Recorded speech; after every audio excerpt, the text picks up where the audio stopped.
Hello, crafty friends, and welcome to my channel, Create with Callia. I'm Callia. Today I'm going to be scrapbooking these photos. Today's pictures are from Christmas 2023, and I'll go into the story a little bit more later. Today's video is a collaboration with the Inspiration Collaboration Design Team. I've opened up my September through December 2025 mini catalog to page 14.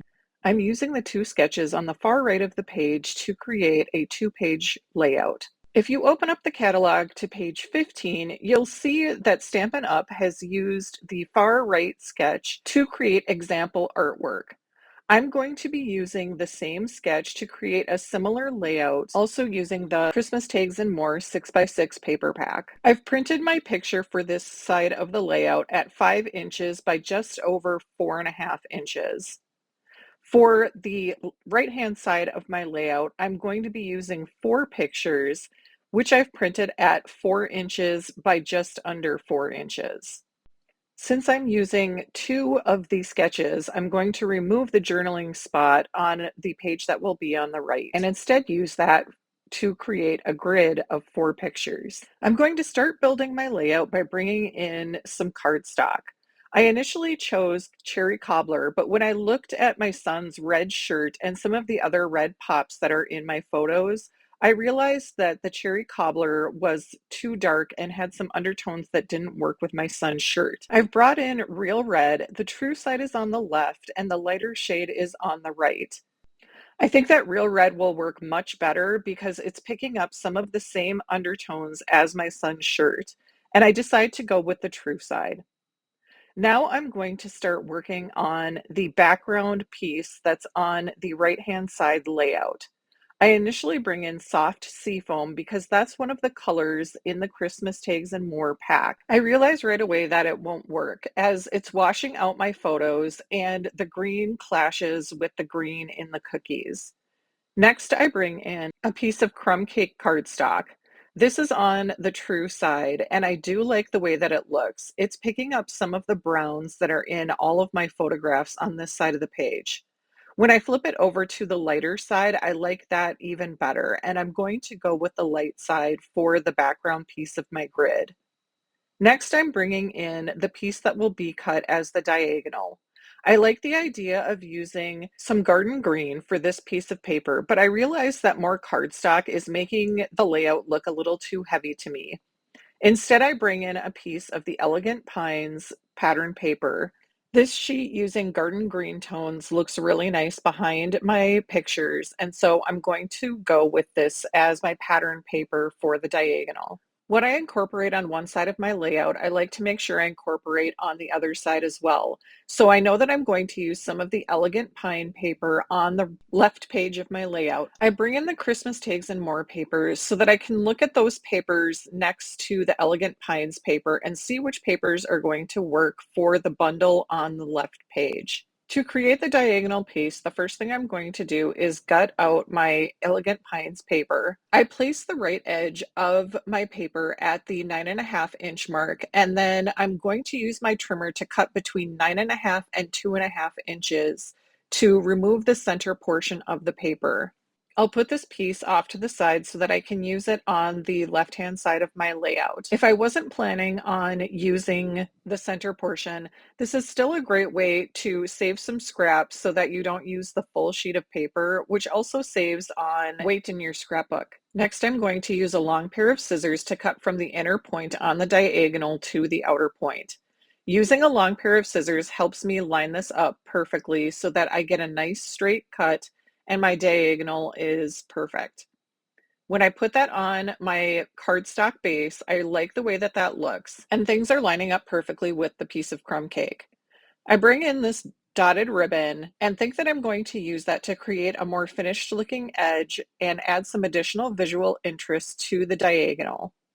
I use my green glue to make sure that the ribbon will hold tight and place my stamping block on top to add some weight, which will help hold the ribbon in place while the glue dries a bit. I'm going to repeat the same process with the other side of the layout, adding the ribbon. I'm ready to start building up the left-hand side of my layout. I bring back in the Christmas Tags and More paper, and I'm going to start building up the layers similar to the sketch. Keep in mind that the sketch in the catalog does not include dimensions. So I'm using my previous experience scrapbooking along with what I find visually appealing to make the decisions as to how big I'm going to keep these pieces of paper. I want to apologize for my camera going out of focus for this portion of the video, but I assure you it will resolve shortly. I mentioned earlier that this video is a collaboration with the Inspiration Collaboration design team. Our challenge for the month of December was to use the sketches on page 14 of the catalog to create a layout. Each member of the team chose one of the different sketches, so please make sure to stay tuned to the end where you'll be able to access a playlist of all of the other designers' layouts and their interpretation of the sketch from the catalog. As I work on arranging my papers for this side of the layout, I'm using a combination of the sketch and the artwork that was prepared by Stampin' Up! To figure out where the papers lie in relation to each other and what their size might be. I love this piece of paper that has the garland across the top as the anchor behind my photo, but as I work, I realize that the margin above it is a little bit too much white space, so I trim that down and I'm much happier with how that looks now.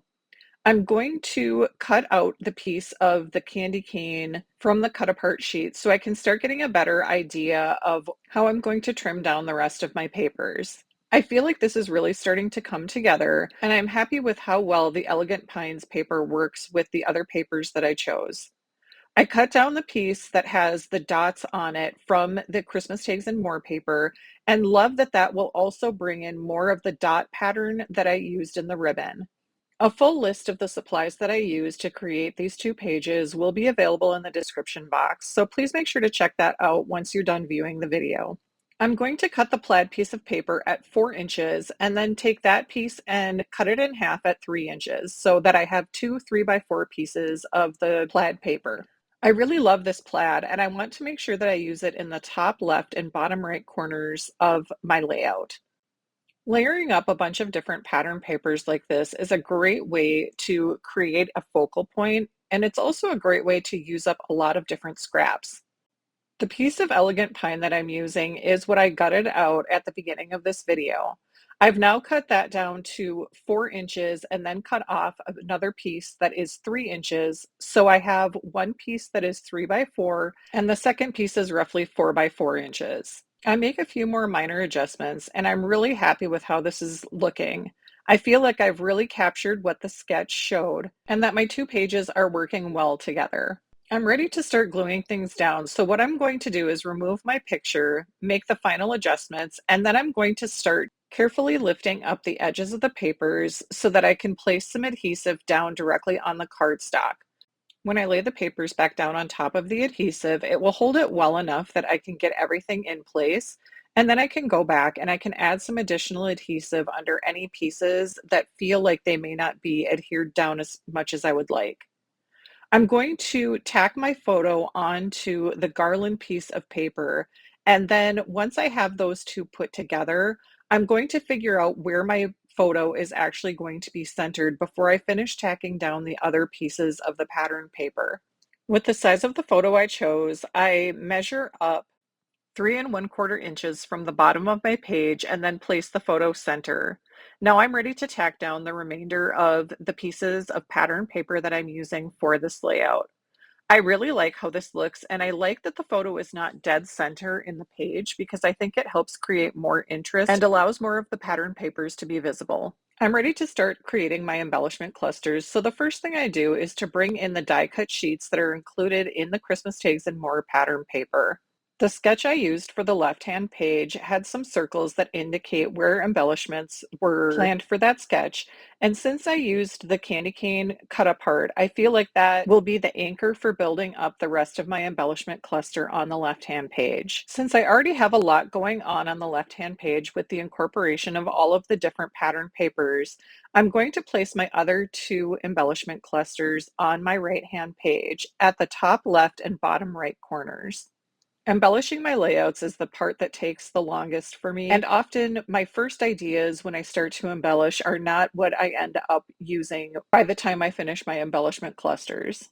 I bring in the ornamental Christmas stamp set and the traditional labels dies because I'm ready to start considering what my title will be for this layout. When building your embellishment clusters, it also helps to start with some of the largest elements first and then add in smaller things as you continue to build up the embellishment cluster.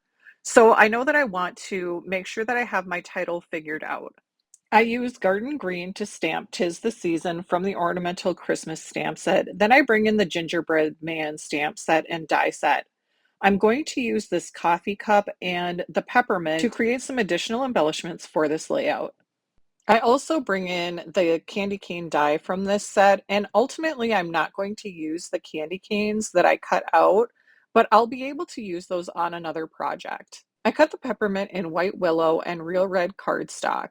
In order to assemble, I make sure that the red piece lines up with where the ends of the wrapper would be, which helps create a cohesive look. Next, I'm going to use another of the traditional labels die cuts and the Baking Spirits Bright stamp from the Gingerbread Man set to stamp Baking Spirits Bright in Garden Green. I've masked off the stamp so that I can make it into two lines for the die cut and fit it all on this die cut. I've also stamped Seasons Eatings from the Gingerbread Man stamp set and used another of the traditional labels die to create the third sentiment that I'll use within my embellishment clusters. I've cut out the green ribbon on the bottom right from the Gingerbread Man set. And I've also used the gumdrop in that set to cut out two pieces of white willow cardstock to look like whipped cream in the top of the two mugs that I've cut out. I've cut out the mugs using real red and cherry cobbler cardstock. As I said earlier in the video, these pictures were taken in December of 2023. I realized on Christmas Eve that I had not made any Christmas cookies, but my son was expecting to leave some out for Santa, so I got to work. My husband and my son helped decorate the spritz cookies that I made in the shape of Christmas trees. I think that this is the first year that both my husband and my son helped with decorating cookies, and it meant that I was able to make some of the other batters and keep baking while they were decorating. We had a blast working together to get this project done. We ended up making the spritz, ginger snaps, and peanut butter blossoms, which are some of our favorite cookies to have at Christmas time. I would love to hear in the comments if you have any specific Christmas cookies that you make every year and what your favorites are. And if you're enjoying this video, I'd also love if you would like and subscribe to my channel because it helps me know which videos you're finding helpful or inspiring. As I've continued to play with the placement of embellishments, I realized that the candy canes that I had on the right-hand page were a little too big for the embellishment cluster. I went back to the Christmas Tags and More die sheet and realized that there were two candy canes on those sheets. And so I've pulled those out and I like them much better. I like that they are facing opposite directions, and I like that one of the candy canes is in real red and the other is in cherry cobbler, which helps me bring more of both of those colors into the embellishment cluster. The proportions of the candy canes also feel better for this embellishment cluster. I like the placement of the two mugs at the top left of my right-hand page, but I realized that the whipped cream looks like it needs a little something. I add some dots in both real red and garden green from my Stampin' Write markers to make it look like there's some sprinkles on the top of the whipped cream, then add them back to the top of the page. I really like the way that that is looking now. I've brought in the wreath die from the Christmas Tags and More die sheet and cut that in half so I can use one half in the upper left embellishment cluster and one in the bottom right embellishment cluster on my right-hand page. The poinsettia and the holly grouping that I'm placing right now are also both from the Christmas Tags and More die sheet. As I start working on my biggest embellishment cluster some more, I realize that I want to incorporate a little bit more of the dotted ribbon into this embellishment cluster so that I have it represented in all three clusters. I'm going to add a couple of small pieces of the ribbon beside my sentiment to help incorporate that element. For this embellishment cluster, I've also brought in the cardinal and some sprigs from the Christmas Tags and More die cut sheets. As I'm creating the embellishment clusters, I'm going to make this cluster on the left the biggest cluster. I want to make sure that I incorporate a spot for journaling on this layout. I've used another of the dies from the traditional labels die set to cut a spot out of white willow cardstock. I'm going to place the journaling spot to the upper right of my photo for two reasons. The first is that it helps keep it on a diagonal with two of my embellishment clusters, which will help my eye travel across the page. The second reason is that it helps me cover a bright yellow chair that's in the upper corner of that picture that I don't really want to be seen. The last thing I'm going to do is to bring in real red and white adhesive back peppermints to add one final touch to my layout. In my first embellishment cluster, I'm using the large die cut peppermints as part of the grouping of three with these adhesive backed peppermints. I'm going to create groupings of three on the journaling spot and in the other two embellishment clusters. I put the peppermints on the whipped cream for the second embellishment cluster, which I think looks so cute. And then I'm going to add the peppermints to my final embellishment cluster, and I'll be able to call this layout complete. The adhesive back peppermints do include three different sizes, so I've incorporated a variety of sizes into the embellishment clusters. And now my layout is complete. The sketches from the catalog provided a great foundation for me to create these layouts, and I'm so happy with how they turned out. I really like that all of the pattern papers on the left page pull the focus into the photograph when I'm using such a dark background color. Please remember to like and subscribe and check out the playlist here for what all of the other designers created. Thanks so much for watching. Have a great day and craft on.